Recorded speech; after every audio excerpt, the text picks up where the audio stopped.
Assalamualaikum warahmatullahi wabarakatuh. Sebelumnya, perkenalkan nama saya Desi Nur Kamila, NIM 1908130301015.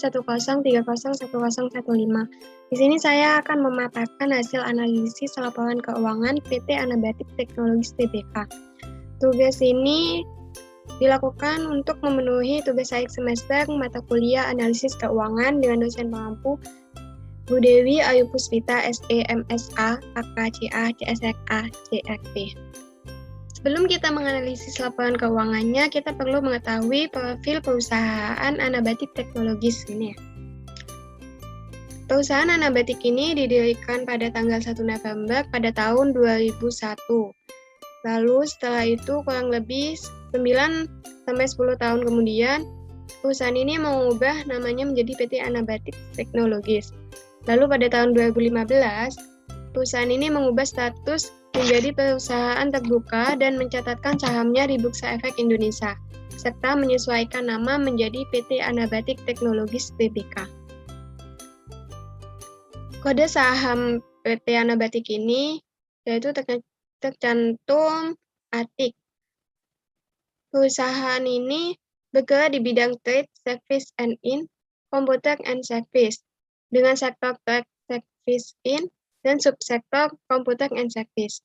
Dengan kegiatan utama pada perusahaan ini yaitu pelayanan jasa komputer, jasa teknologi informasi, jasa instalasi, dan perawatan jaringan komputer, jasa konsultasi komputer, jasa dalam bidang teknik, jasa sewa menyewa, jasa konsultasi bidang manajemen dan rekayasa informatika, jasa pengelolaan manajemen proyek, jasa pemborong sebagai kontraktor. Lalu dengan kegiatan penunjang menjalankan usaha dalam bidang industri dan komputer, jasa teknologi informasi, internet dan perangkat lunak, serta menjalankan usaha dalam bidang perdagangan. PT Anabatik Teknologis ini memiliki visi menjadikan perusahaan sebagai integrator sistem teknologi informasi terbaik di regional ataupun menjadi mitra bisnis yang paling dicari oleh klien maupun prinsipal. Dengan misi menyediakan produk dan jasa yang bernilai tinggi dan terbaik bagi klien, sehingga dapat meningkatkan keuntungan kompetitif perusahaan dan agar menjadi perseroan yang dapat tumbuh bersama seluruh stakeholders-nya.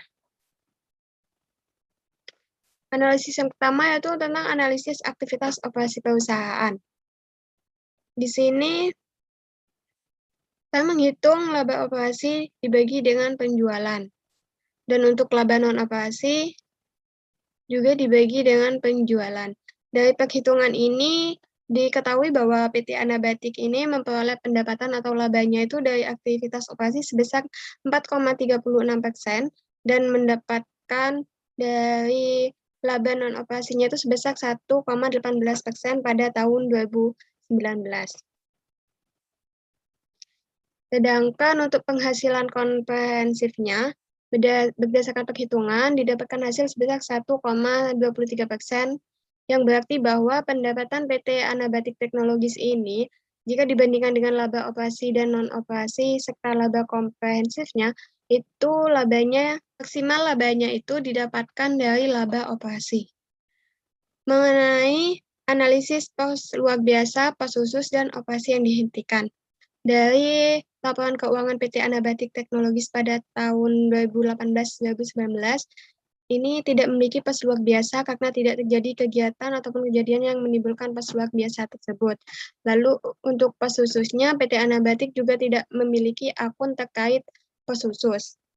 Dan dalam CALK juga dijelaskan bahwa tidak terdapat penurunan nilai aset berumur panjang ataupun penurunan aset lainnya. Sedangkan untuk terkait operasi yang dihentikan, perusahaan tidak menyebutkan akun-akun operasi yang dihentikan dalam laporan keuangan. Yang selanjutnya yaitu mengenai analisis perubahan akuntansi yang terjadi pada perusahaan. Berdasarkan CALK PT Anabatik Teknologis ini menjelaskan bahwa terdapat perubahan estimasi akuntansi.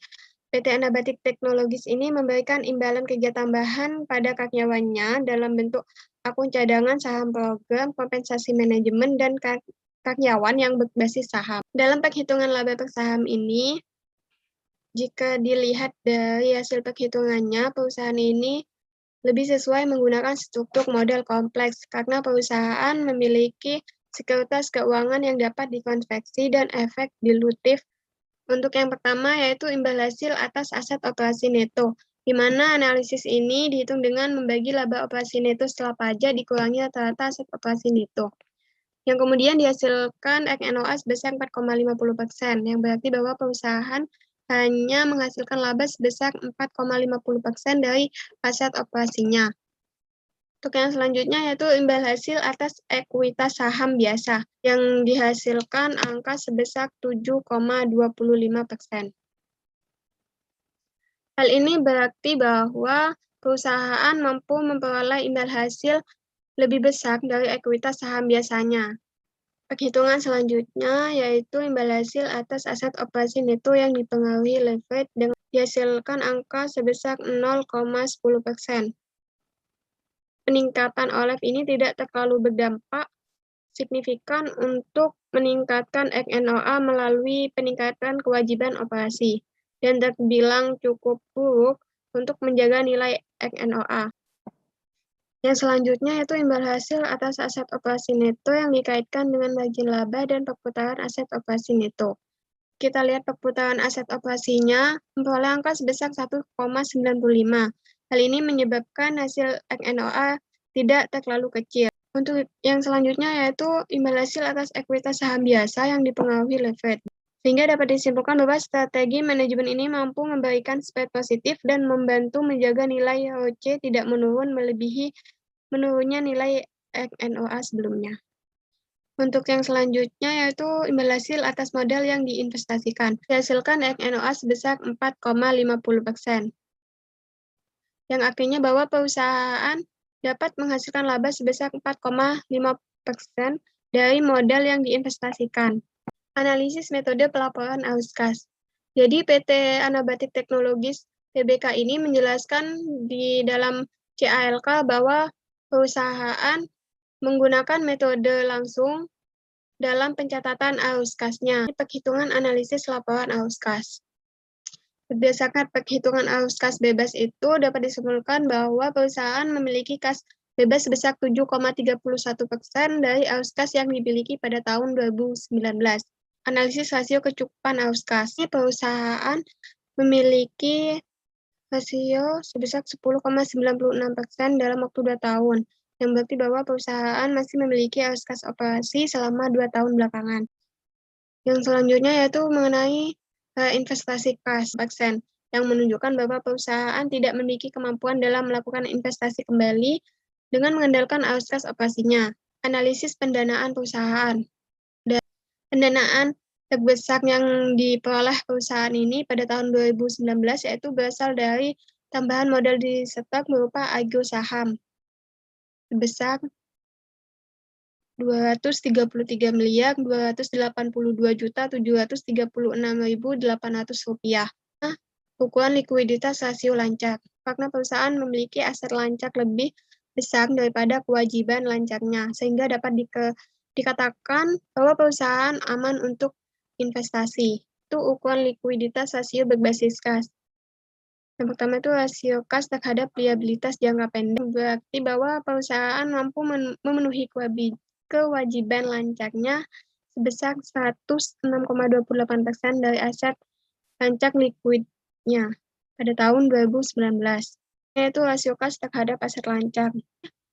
Total aset lancak yang dimiliki PT Anabatik Teknologis ini menurun signifikan sebesar 5,54% pada tahun 2019, rasio perputaran piutang usaha.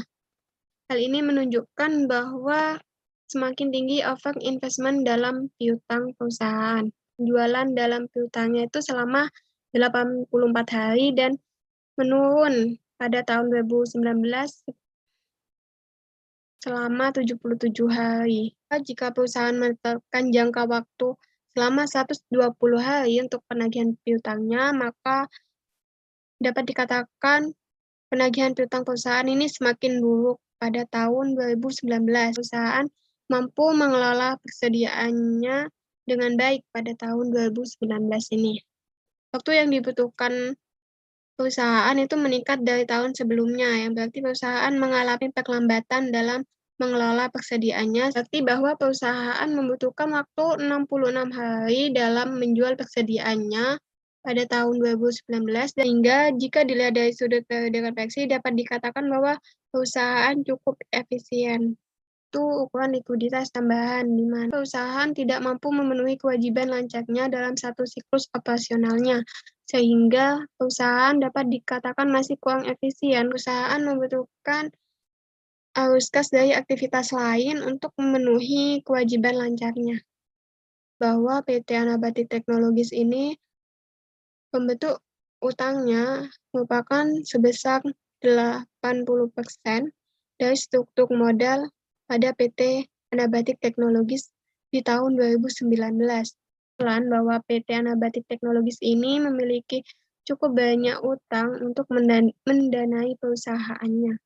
PT Anabatik Teknologis ini dapat menjamin 1,12% dari ekuitas perusahaannya untuk memperoleh pinjaman jangka panjang. Itu analisis laba terhadap beban tetap. Perusahaan dapat menghasilkan laba sebanyak 14 kali lebih besar dari beban tetap yang harus ditanggung perusahaan. Bukan bahwa perusahaan mampu melakukan pembayaran bunga ketika jatuh tempo dan juga mengimplikasikan rendahnya risiko kredit. Bahwa perusahaan mampu membiayai beban tetapnya melalui arus kas operasi sebelum pajak, sehingga pada tahun 2019 ini perusahaan tidak perlu menggunakan arus kas yang berasal dari aktivitas pendanaan, yang berarti bahwa perusahaan ini memiliki kas dan setara kas untuk membayar utang sebesar 116% dari kewajiban lancarnya. Penurunan nilai EQA pada tahun 2019 ini disebabkan karena adanya penurunan laba bersih pada perusahaan, sehingga meskipun nilai asetnya meningkat, itu tidak berpengaruh terhadap besarnya EQA ini.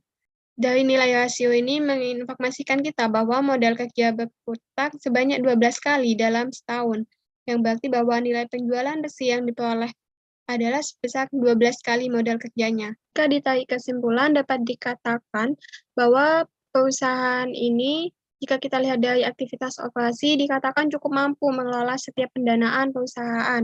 Misalnya aset yang mengalami kenaikan pada tahun 2018 hingga 2019. Meskipun pada pendapatan menurun, namun perusahaan mampu meningkatkan penjualannya pada tahun 2019.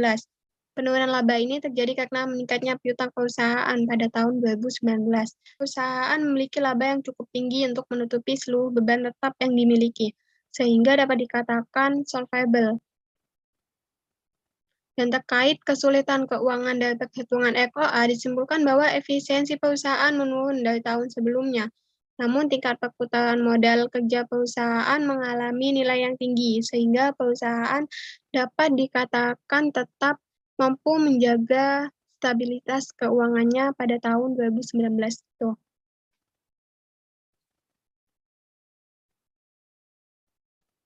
Jika dinilai perusahaan ini dari hasil analisis